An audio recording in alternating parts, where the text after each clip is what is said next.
Hello and welcome back to F1 Every Week.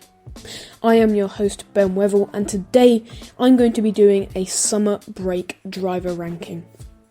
After the drama that's ensued following the Oscar Piastri situation, things have calmed down somewhat, with very little by way of confirmed monumental fresh news coming out of that story in particular. You can count, though, on a barrage of questions coming the way of all of the parties involved when F1 reconvenes in Spa next week. And as there is still a bit of a wait until then, I felt that now was the perfect time to assess how the drivers have performed so far this season.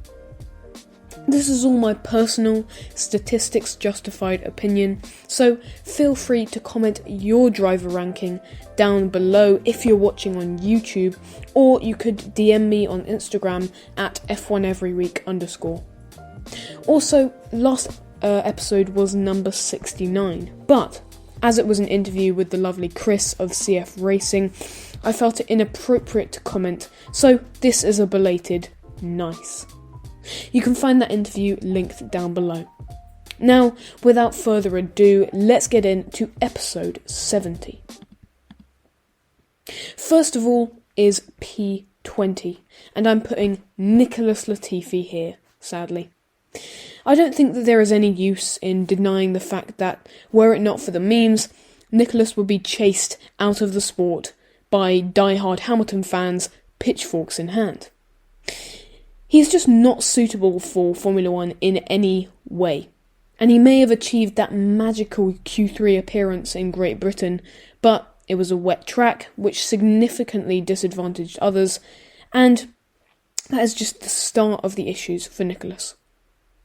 He has been beaten in qualifying 11 out of 13 times by Alex Albon this season, and Latifi has only finished ahead of his tied teammate once.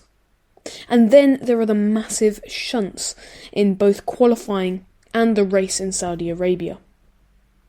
And that huge misunderstanding during quali in Australia between himself and Lance Stroll, as well as his crash under the safety car in Monaco, and his most egregious offence, hitting a groundhog in FP3 in Canada. These crashes have cost Williams millions, and in a cost cap era, this is the opposite of what a team looking to climb up the grid needs. I will be sad to see him go if he does leave at the end of the year, which is looking ever more likely, but it is a necessary change if Williams wants to survive in the sport. Next, it's P19, and I know that a lot of people will be unhappy about this one, but I'm putting Daniel Ricciardo down here. These last few seasons have been a complete reversal of fortune for Daniel, but as I've said before, Daniel showed some promise last year, and we forgave him for underperforming. But this year has been nothing more than a train wreck. He has scored points only 4 times this season to Lando's 10, and is 5 places behind Norris in the drivers' standings. And let's not forget that he has been prone to making mistakes as well, taking out Carlos Sainz at Imola and completely totalling his McLaren in FP2 at Monaco. But he has had some bad luck as well, retiring from a good position with an engine failure in Saudi Arabia, and he also took a great P6 in front of his home crowd.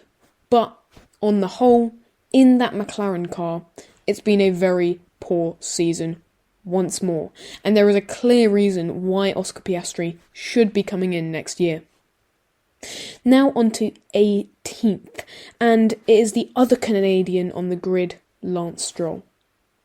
Lance has had a very tough year so far, with qualifying proving especially difficult for Lance, who has only made Q2 4 times so far this season, less than double his tally from this time last year.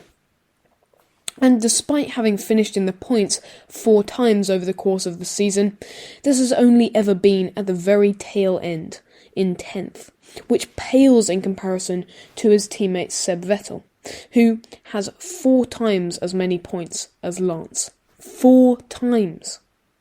But the reason why I've placed him ahead of Daniel Ricciardo is that he has been somewhat consistent this season in the races. Because if you look outside of the points, he has been in the top 13 on 10 occasions this season. As we know, the last few points positions are always pretty random, so the fact that he is often in the fight for the points is a bonus. Lance also hasn't DNF'd once this season, which shows his experience in the sport. He's not making as many mistakes, but he has overall not impressed. 17th next, and it's Pierre Gasly. Like Daniel Ricciardo, Gasly has heavily fallen off this season after two absolutely class bouts in the AlphaTauri in 2020 and 2021. He has only been in the points though 3 times this season and has not scored for 5 races straight. Furthermore, qualifying, which was once his greatest strength, has proved a challenge, with only 4 Q3 appearances this year, compared to 10 by this time last season. Gasly also ruined Lando's race in Miami, which is a testament to how sloppy his wheel work has become so far this season. There is certainly an argument to be made that the car has worsened, but a driver of Gasly's calibre should still comfortably be beating his teammate Yuki Tsunoda, but the Japanese driver is only 5 points behind Gasly in the standings. Speaking of Yuki, he is 16th for me. Yuki has had a very positive start to the season, with 3 points finishes in the opening 6 races, but since then he hasn't scored once. Partly thanks to that horrendous mistake on the pit exit in Canada, which cost him and the team some points. But the reason why Yuki edged his teammate in my personal ranking is that he has really closed the gap to Pierre, and is a regular now in Q2, something that was definitely not the case last year. Yuki is slowly improving, and may one day be able to graduate to Red Bull, but he still has a very, very long journey ahead. In 15th place is Alfa Romeo's Zhou Guanyu. Expectations were relatively low for Zhou coming into his rookie season, and he has performed to the level that I would roughly have expected of him against a proven race winner in Valtteri Bottas. Zhou has been mostly dominated by Valtteri, with only 5 points to the Finn's 46 so far, and his qualifying performances have paled in comparison to Bottas's as well. But those 2 points finishes in a midfield team is decent for a rookie, and reliability issues have blocked him from gaining more. Also, Zhou has kept his nose pretty clean last year, with no notable rookie mistakes, something that Yuki Tsunoda, Nikita Mazepin and Mick Schumacher all showed last year, such as Mick Schumacher's crash in France in qualifying, Yuki's crash in Italy, and of course Mazepin's entire season. And apart from that immense crash at the British Grand Prix, which was certainly not his fault, he has kept his car pretty much intact. This has been a decent first year so far, but Zhou definitely needs more points finishes to couple with his impressive displays on Sunday. Now on to P14, and I've put Mick Schumacher here. Mick has had a mistake-ridden 2022 so far, with a multitude of dramatic and dangerous crashes, which most have remembered quite clearly in their minds. The Saudi Arabia and Monaco obliterations of the VF22, cooling the relationship between Mick and team principal Gunther Steiner, to the point that Schumacher may no longer be offered that contract extension that was expected. Schumacher has also thrown away a number of great scoring opportunities, such as in Miami when he dive-bombed Seb, but there have been some positives as well, as Mick's season has not been entirely overshadowed by his teammate, with those memorable points finishes in Britain and Austria, and his unlucky retirements from a very secure position in Canada. Mick now needs to iron out his rookie-like mistakes and improve on his qualifying performance as well, but so far he's done a decent job.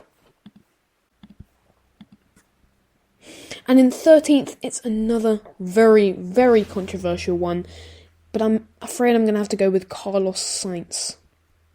There have been a number of positives for Carlos this season, with his first victory in Formula 1 and his first pole in Great Britain, and alongside 5 more podiums this year.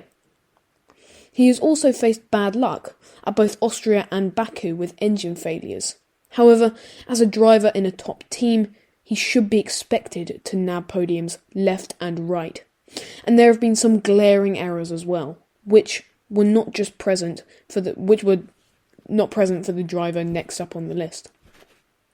He ended up in the gravel on consecutive races, let's not forget, at the start of the season, in Imola and Australia, as well as spinning in Spain, and can thank both his maiden victory in Britain and his second place finish in Monaco on poor strategy decisions from the Ferrari team, which disadvantaged Charles Leclerc, who was in the lead of both races at certain points. After beating Charles last year, I expected him to be more competitive without having to rely on his team ruining his own teammates' race for him. Next up is 12th place, and it goes to Kevin Magnussen. Kevin has had a positive year so far as well, after a year's break from the sport, let's not forget, and that 5th place in the season opener was just incredible to watch. K-Mag may only have scored 5 times this season, but luck has rarely been on his side, being given the black and orange flag in Canada and also in Great Britain, I believe, due to damage on his front wing from a points-paying position in France as well. Also, he has faced retirement due to engine failures in both Monaco and Baku, which were yet more opportunities to climb up the standings. It's been a very impressive return to the sport for K-Mag, as he's still in 11th in the Drivers' Championship, but as I talked about with Joe, the proof is in the pudding, and we need more points finishes. Now on to P11, and I've put Alex Albon here. Alex has been driving the wheels off the Williams so far this season, finishing in the top 13 on 8 occasions, 2 of which being his points finishes in Australia and Miami. He has also been averse to mistakes, with no major crashes to note of, other than that pile-up in Britain, which was, again, not his fault. There's not much else to say about Alex so far this season. He's dominated Latifi as suspected, and should frankly be in a far more competitive car. Now he needs to just keep driving, and may once again end up in an elusive points-paying position. On to the top half of the grid now, and the first into Q3 is Esteban Ocon. In terms of the championship, this has been an incredible year for Esteban, who has 58 points to his name so far this season and finds himself 8th in the WDC, which would be his joint best finish in his Formula 1 career if this is where he ends up at season end. He's only finished outside of the points 3 times this season, one of which being a retirement in Britain due to an engine failure. He is also 17 points ahead of his teammate and 2-time world champion Fernando Alonso, which all sounds excellent on paper, but qualifying is where Esteban really needs to work. Despite 6 trips to Q3, and only 1 occasion where Esteban could not reach out of the bottom 5, Fernando has had those flashes of excellence, especially in quali, which I'll talk about later, which just haven't been present in Ocon's drives. And the Frenchman has made his way so far through consistency. In Formula 1, consistency is key, but if Esteban can repeat that magic from Hungary last year, then I'll definitely be putting him higher on my list at the end of the season. Now for P9, and I've put Seb Vettel here. The Aston Martin driver has had quite the comeback this season so far. He started the year with an unfortunately timed bout of COVID, followed by a nightmarish Australian Grand Prix, in which he had an engine failure in FP1, was fined for riding about on a motorcycle,